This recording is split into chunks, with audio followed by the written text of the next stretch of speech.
Yo oke guys, welcome back to my channel, balik lagi sama gue Bima.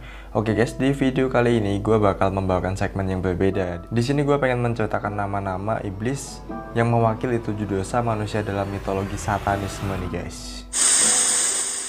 Tapi sebelum nonton video ini lebih lanjut, jangan lupa buat tinggalkan like-nya dulu, right? Nah, jadi nih guys, hingga hari ini perbincangan mengenai keberadaan dari iblis dan juga makhluk-makhluk sejenisnya terus disebut-sebut dan bahkan sering banget muncul di literatur dan juga di film-film. Nah, dalam mitologi satanisme ini dikatakan di antara iblis-iblis tersebut ada beberapa iblis yang menguasai neraka nih guys. Dan beberapa lainnya juga memiliki peringkat yang lebih tinggi. Nah, kali ini gue bakal ngebahas tentang iblis-iblis yang mewakili 7 dosa manusia alias 7 Deadly Sins. Jadi buat kalian yang mungkin dengar kata-kata ini, ya nggak asing dengan anime ataupun film-film ataupun webtoon. Contohnya nih kayak webtoon yang biasanya gue baca ya, 7 Deadly Sins. Ini animenya juga ada. Dan filmnya pun ada banyak sekali ya. Film maupun anime maupun webtoon ataupun komik-komik yang bahkan selalu menyebut 7 nama-nama iblis tingkat atas ini guys, untuk menjadi peran atau karakter di dalam cerita mereka.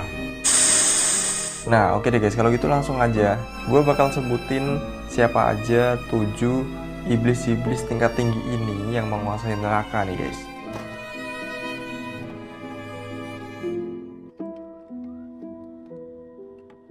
Nah, jadi di urutan yang pertama nih guys, ada Lucifer.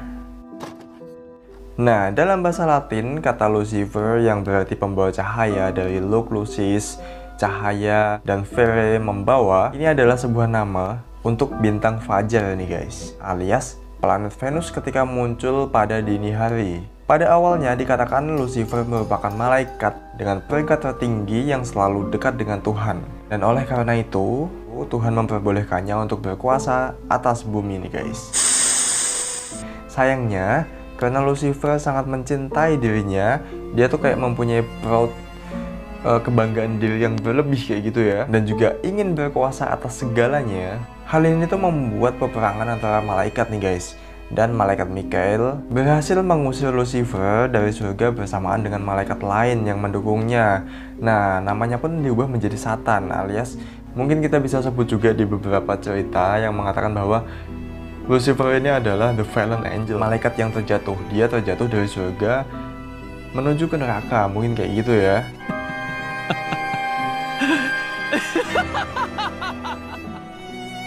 Yang kedua nih guys, ada Mammon.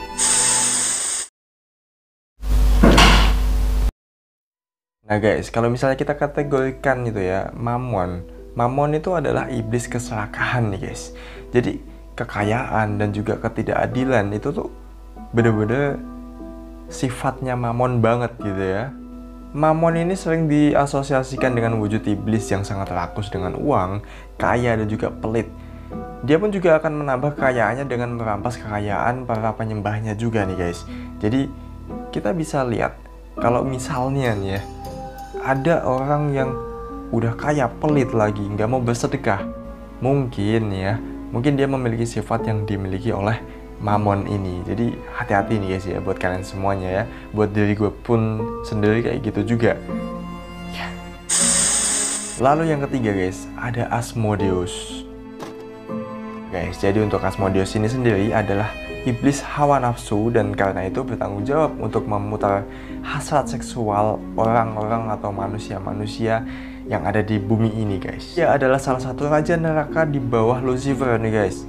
Dia digambarkan muncul dengan 3 kepala. Yang pertama adalah seperti banteng, yang kedua seperti laki-laki dengan mahkota, dan yang ketiga seperti domba jantan. Jadi kita bisa bayangkan seberapa ngerinya Asmodeus ini ya, kalau emang dia muncul, bener-bener muncul di muka bumi ini. Wow, pasti menakutkan sekali ya. Lalu yang keempat ada Leviathan. Jadi Leviathan ini adalah salah satu dari 7 pangeran dari neraka, dan pintu neraka ada di mulutnya, alias kalau bahasa Inggrisnya tuh kayak hell mouth gitu lah ya. Bayangin aja neraka ada di mulutnya gitu, kayak gimana gitu. Wow. Leviathan ini identik dengan raksasa laut besar. Dan juga Leviathan adalah salah satu setan atau iblis yang dikatakan untuk menggoda laki-laki dalam melakukan penghujatan nih. Jadi mungkin ini seperti kayak kita melakukan distract gitu mungkin ya. Penghujatan ini itu bisa diartikan karena alasan dendam yang timbul karena iri atau dengki dengan sesuatu hal. Misalnya kita iri dengan orang lain lagi sukses, kita iri banget sama dia, kita punya dendam pribadi ke orang lain. Mungkin itu adalah salah satu sifat dari Leviathan yang nempel di diri kita sebagai manusia nih guys. Jadi tetap hati-hati ya. Yang kelima, ada Beelzebub. Baal atau Baal dalam bahasa Arabnya Baal Ashubab merupakan raja pertama neraka yang menyimbolkan kerakusan dan juga ketamakan nih guys. Dimana ia akan mengajak manusia untuk memilih-milih makanan, makan makanan yang mahal, banyak, dan cara makannya tuh juga rakus gitu guys. Si Baal atau si Beelzebub ini sering diasosiasikan itu sebagai kayak dewa lalat gitu. Jadi di anime-anime pun juga dia tuh kayak digambarkan ya iblis lalat, dewa lalat kayak gitu. Penampilannya pun ya kayak laler gitu ya. Dan juga dikatakan Beelzebub ini itu merupakan musibah bagi manusia dan juga surga sendiri. Kayak bawa penyakit gitu lah ya. Anggap aja kayak virus corona gitu ya. Termasuk iblis yang membawa wabah bagi umat manusia maupun di surga itu sendiri. Wow. Ngeri kali guys. Keenam nih guys, ada Belphegor. Nah, Belphegor ini digambarkan sebagai iblis berjenggot mengerikan dengan tanduk dan juga kukunya yang tajam nih guys. Dia sering dikatakan juga sebagai iblis kekayaan yang didapat dengan licik. Dia mendorong seseorang untuk mendapatkan kekayaan dengan cara mudah dan jika perlu dengan menipu. Kemudian setelah kaya, maka waktunya untuk bermalas-malasan tanpa bekerja. Nah, hal inilah yang diincar oleh Belphegor nih guys. Karena ia bertugas menghasilkan kemalasan yang pada akhirnya berujung pada perpecahan. Sampai timbulnya peperangan sehingga menyebabkan kematian massal manusia. Jadi buat kalian semuanya nih ya ngingetin aja, reminder aja ya. Walaupun kita sekarang lagi ditimpa masalah pandemi corona ini, jadi kita manfaatkan waktu tuh baik-baiknya. Walaupun kita di rumah tuh ngelakuin apa kayak gitu, jangan cuma males-malesan, apalagi di bulan puasa ya. Bukan berarti kita ya tidur seharian penuh gitu ya, nggak capek apa gitu ya. Awas ya, hati-hati nih. Kali aja kalian misalnya ketempelan Belphegor kan ya, amit-amit ya, jangan sampai kayak gitu. Nah, dan the last alias yang terakhir, yang ketujuh ini ada dengan Amon.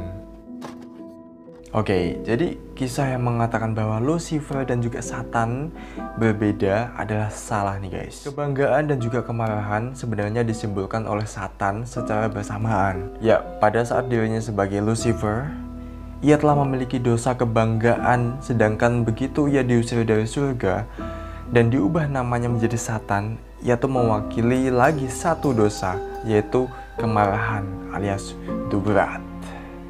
Dia adalah perwujudan dari antagonisme yang memunculkan kemarahan yang akhirnya bersifat destruktif dan menimbulkan dosa.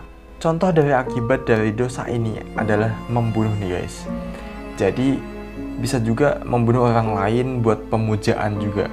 Biasanya sih kayak tumbal gitu ya. Namun yang paling berat dari dosa ini adalah bunuh diri guys. Jadi masih banyak versi-versi lain yang menceritakan mengenai iblis-iblis di dunia ini. Tapi mungkin yang bakal gue sampein di video ini cuma yang 7 yang paling terkenal aja dan sering banget gue temuin di film-film, bahkan di anime maupun di komik-komik webtoon juga. Ya, oke guys, jadi terlepas dari benar atau enggaknya kisah yang udah gue sampein tadi, ada baiknya nih ya, kita mengambil sudut pandang yang bijak juga, bahwa kisah tersebut diberikan yaitu agar manusia tuh nggak memiliki sifat-sifat buruk iblis semasa menjalani hidup kita. Oke, jadi ya udahlah, kita sebagai manusia hidup lakuin aja sewajarnya gitu ya, berbuat yang baik-baik aja. Mungkin kadang kita perlu berbuat hal yang buruk, misalnya ya kayak jalin temen, itu termasuk hal buruk bukan ya?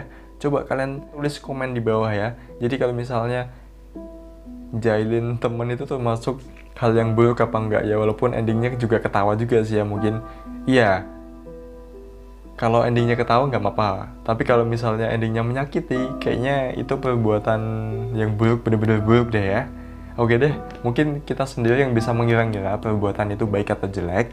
Jadi videonya cukup sampai di sini dulu, dan thanks buat kalian semuanya udah nonton sampai akhir. Itu aja yang bisa gue sampaikan, dan sampai ketemu lagi di video selanjutnya bersama gue Bima.